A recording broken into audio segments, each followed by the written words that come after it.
संजीविश college Ranchi के class 11 में admission लेना चाहते हो तो चलो बताता हूँ कि एडमिशन का प्रोसेस क्या होता है। चलो ये भी मैं आपको बताऊंगा कि एलिजिबिलिटी क्राइटेरिया क्या होती है, कट ऑफ कितना जाता है, क्या यहाँ पर एडमिशन लेने के लिए आपको एंट्रेंस एग्जाम देने होंगे या फिर डायरेक्ट एडमिशन होंगे। इसके अलावा एडमिशन फी कितना होता है, कौन कौन से डॉक्यूमेंट लगते हैं, तो ये सारी चीजें ठीक है।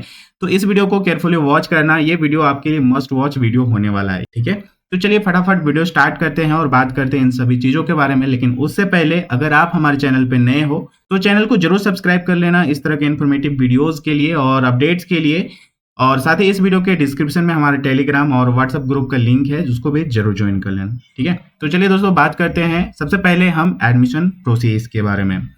अगर आप संजीविश कॉलेज रांची के क्लास 11 में एडमिशन लेने के बारे में सोच रहे हो तो मैं सबसे पहले बता दूं कि संजीविश कॉलेज रांची सिर्फ रांची के ही नहीं, झारखंड के टॉप कॉलेजों में से एक है और इसलिए यहाँ पर बहुत ज्यादा कंपटीशन होता है एडमिशन लेने के लिए। तो इस बात का अच्छे से ध्यान रखना, ठीक है।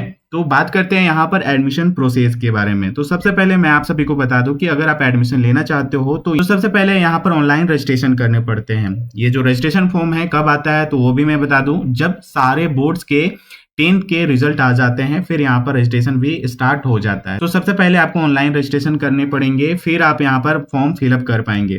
उसके बाद जो है यहाँ पर एप्लीकेशन फी है वो पेमेंट करना होता है। जब ये आप कर लेंगे उसके बाद यहाँ पर एंट्रेंस एग्जाम होगा। तो दोस्तों क्लियरली मैं आपको बता दूं यहाँ पर कि यहाँ पर 10th क्लास के जो मार्क्स होते हैं, जो परसेंटेज होते हैं, उसके बेसिस पे एडमिशन नहीं लिया जाता। हाँ, ये भी एक फैक्टर है जो कि आपके एडमिशन के टाइम पे काफी इंपॉर्टेंट रोल जो है यहाँ पर निभाता है, ठीक है। तो इस चीज का आपको ध्यान रखना पड़ेगा। जब एंट्रेंस एग्जाम हो जाएंगे उसके बाद आपके यहाँ पर मेरिट लिस्ट आते हैं। मेरिट लिस्ट आएंगे तो जो स्टूडेंट सेलेक्ट हो जाएंगे उनका यहाँ पर डॉक्यूमेंट वेरिफिकेशन होगा। डॉक्यूमेंट वेरिफिकेशन के बाद आपको एडमिशन फी पेमेंट करने होंगे। फिर इस तरह से आपका यहाँ पर एडमिशन हो जाएगा। अब इसके बाद चलिए मैं आपको यहाँ पर बताता हूँ कि जो डॉक्यूमेंट्स है या फिर एडमिशन फी है या फिर जो भी बाकी चीजें हैं वो क्या होती है और कितना होता है, क्या नहीं होता है, ठीक है। सबसे पहले दोस्तों हम बात करते हैं यहाँ पर एलिजिबिलिटी क्राइटेरिया के बारे में और इसके बाद सभी चीजों के बारे में बात करेंगे। लेकिन इन सभी के लिए मैं आपको यहाँ पर जो संजीविश कॉलेज रांची का प्रोस्पेक्टस है वो दिखाना चाहूंगा और उसके थ्रू आपको यहाँ पर समझाना चाहूंगा ताकि आपको अच्छे से समझ में आ सके। वैसे मैं आप सभी को बता दूं कि इस सेशन के लिए अभी तक प्रोस्पेक्टस नहीं आया है, ठीक है। एडमिशन से पहले आपको यहाँ पर देखने को मिल जाएगा, लेकिन ये जो अभी मैं आपको दिखाऊंगा प्रोस्पेक्टस वो प्रीवियस सेशन का है, ठीक है। लेकिन मैं आपको बता दूं कि इससे कुछ भी यहाँ पर अभी जो आएगा उसमें ज्यादा फर्क नहीं दिखने वाला है, तो इसलिए आप इस बात को भी ध्यान में रखेंगे। तो प्रोस्पेक्टस डाउनलोड करना हो तो संजीविश कॉलेज रांची के जो वेबसाइट है वहां पर आकर के आप डाउनलोड कर सकते हो।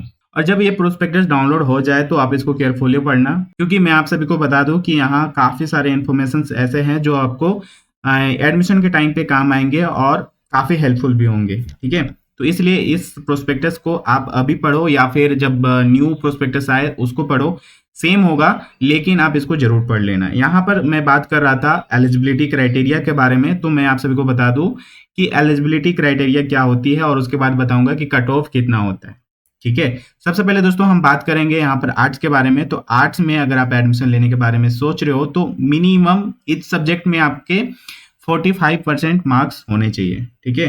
अगर आपके 45% से कम मार्क्स है तो एडमिशन के लिए आप फॉर्म भी अप्लाई नहीं कर पाओगे।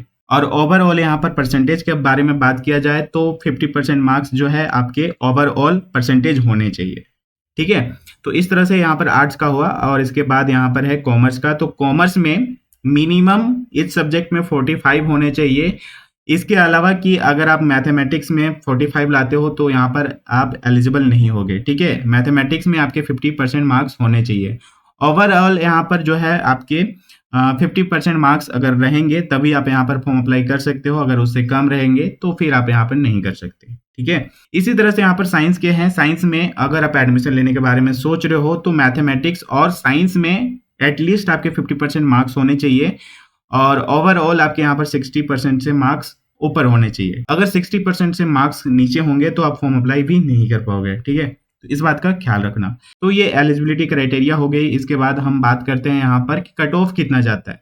तो दोस्तों मैं आप सभी को बता दूं कि कट ऑफ कितना जाता है। तो अगर आप साइंस में एडमिशन लेना चाहते हो तो साइंस में एटलीस्ट आपके 85% होने चाहिए। 85 से ऊपर है तो फिर आप जो है एडमिशन ले सकते हो, मतलब कि आपको एडमिशन मिलने के चांसेस हैं। हालाँकि यहाँ पर जो है एंट्रेंस एग्ज़ाम होते हैं, लेकिन फिर भी आपके इतने होने ही चाहिए, ठीक है? अगर हम बात करें कॉमर्स में, तो कॉमर्स में कट ऑफ कितना जाता है, तो कट ऑफ यहाँ कॉमर्स में 80% या फिर उससे भी अगर थोड़ा बहुत कम हो सकता है, लेकिन 80% से कम नहीं हो तो ये आपके लिए अच्छा है। तब आपको एडमिशन जो है यहाँ पर श्योर मिल जाएगा। अगर आर्ट्स के बारे में बात करें, आर्ट्स में अगर आप एडमिशन लेना चाहते हो, तो आर्ट्स में भी आपके यहाँ पर 80% एटलीस्ट होंगे, तो आप एडमिशन ईज़िली ले पाओगे, ठीक है? तो ये कट ऑफ था। इसके बाद दोस्तों हम यहाँ पर बात करते हैं, यहाँ पर कौन-कौन से डॉक्यूमेंट लगेंगे। अगर आप एडमिशन लेने ही वाले हो, तो यहाँ पर डॉक्यूमेंट्स भी आपको ध्यान में रखने पड़ेंगे, ठीक है? तो ज़्यादा डॉक्यूमेंट्स नहीं हैं, कुछ 8-10 यहाँ पर डॉक्यूमेंट हैं जो कि आपको रखने पड़ेंगे ध्यान में। जिसमें से पहला है स्कूल लीविंग सर्टिफिकेट, जिसमें आपने मैट्रिक का एग्ज़ाम दिया है, उस स्कूल से आपको ये मिल जाएगा, तो आपको टेंशन लेने की ज़रूरत नहीं है।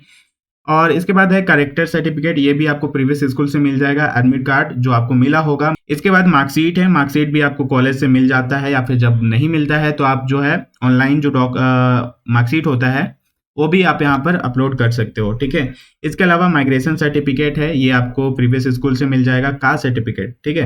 यहाँ पर मेंशन किया हुआ है कि कौन कौन से कास्ट के लिए यहाँ पर कास्ट सर्टिफिकेट लगता है, तो वो मैं आपको बता दूं, ST SC OBC BC1 BC2, ठीक है? बाकी जनरल के लिए तो नहीं लगता, ये सभी को मालूम है। बैप्टिज्म सर्टिफिकेट है जो कि क्रिश्चियन स्टूडेंट के लिए लगता है, ठीक है? इसके अलावा यहाँ पर आधार कार्ड है। तो ये सभी डॉक्यूमेंट जो है आपके एडमिशन के टाइम पे लगेंगे, तो जो भी है आप उस समय तैयार रखेंगे। बाकी इसके बाद हम बात करते हैं एडमिशन फ़ी के बारे में, ठीक है? तो एडमिशन फ़ी बाकी जो कॉलेज हैं उनसे कहीं ज़्यादा रहता है, लेकिन हाँ, यहाँ पर जो पढ़ाई होती है, चाहे यहाँ पर जो भी चीज़ें हैं, वो आपको बहुत ही अच्छा मिलने वाला है। तो इस बात का यहाँ पर ज़्यादा आपको सोचना नहीं चाहिए अगर आप एडमिशन लेना चाहते हो, ठीक है? यहाँ पर ये सबसे पहले मैं आपको बता दूँ कि ये प्रीवियस जो है सेशन का है, प्रीवियस ईयर का है, तो इसलिए मैं आपको यहाँ पर सबसे पहले बता देना चाहूँगा कि अभी इस बार का जो एडमिशन फ़ी होगा 10 टू 15% जो है यहाँ पर बढ़ जाएँगे, ठीक है? अगर यहाँ पर जनरल BC1, BC2 IE में अगर 33,000 है, तो हो सकता है यहाँ पर 35,000 आपको देखने को मिले, ठीक है? तो इस तरह से IA, ICOM और ISC का अलग-अलग यहाँ पर फ़ी स्ट्रक्चर दिया हुआ है, जिसमें कैटेगरी भी अलग-अलग है, जिसमें जनरल, BC1, BC2 और ST SC का अलग है, ठीक है? यहाँ पर जो है ओवरऑल कितना है, ओवरऑल अभी जो है 32,000 से लेकर के 36,000 है। आर्ट्स से साइंस सभी तीनों का मैं बता रहा हूँ, ठीक है? अगर इसमें 10 टू 15% जो है बढ़ोतरी होता है, बढ़ जाता है एडमिशन फ़ी, तो एटलीस्ट यहाँ पर 35,000 जो है रहेगा ही रहेगा। मतलब कि ज़्यादा से ज़्यादा 2-3 हज़ार जो है यहाँ पर एडमिशन फ़ी बढ़ सकते हैं, ठीक है? इस तरह से यहाँ पर और भी कुछ इन्फॉर्मेशंस है जो आप अच्छे से पढ़ लेंगे इसको डाउनलोड करके। अगर आप यहाँ से डाउनलोड नहीं कर पाते तो हमारे टेलीग्राम या फिर व्हाट्सएप ग्रुप पे आकर के हमको मैसेज करेंगे तो मैं आपको भेज दूँगा, ठीक है? तो आई होप सो कि दोस्तों सभी चीज़ें आपको मालूम हो गया होगा और इससे ज़्यादा अभी आपको जानने की ज़रूरत नहीं है। इसके अलावा आपको अभी बस ये जानना पड़ेगा कि एंट्रेंस एग्ज़ाम होता क्या है, कैसे होगा और पैटर्न क्या होगा, ये सभी चीज़ें। इसके ऊपर भी मैं एक डिटेल वीडियो लाऊँगा जिसमें सारे इन्फॉर्मेशंस आपको मिलेंगे, सारे आपके जो भी डाउट्स होंगे और जो भी कन्फ्यूज़न होंगे वो सभी चीज़ें जो है वहाँ पर क्लियर हो जाएँगे, ठीक है? तो उस वीडियो के लिए आपको थोड़ा इंतज़ार करना पड़ेगा। बाकी अभी के लिए बस इतना ही। अगर कुछ डाउट्स हो, कुछ कन्फ्यूज़न हो तो कमेंट सेक्शन में जा कर के पूछ सकते हो।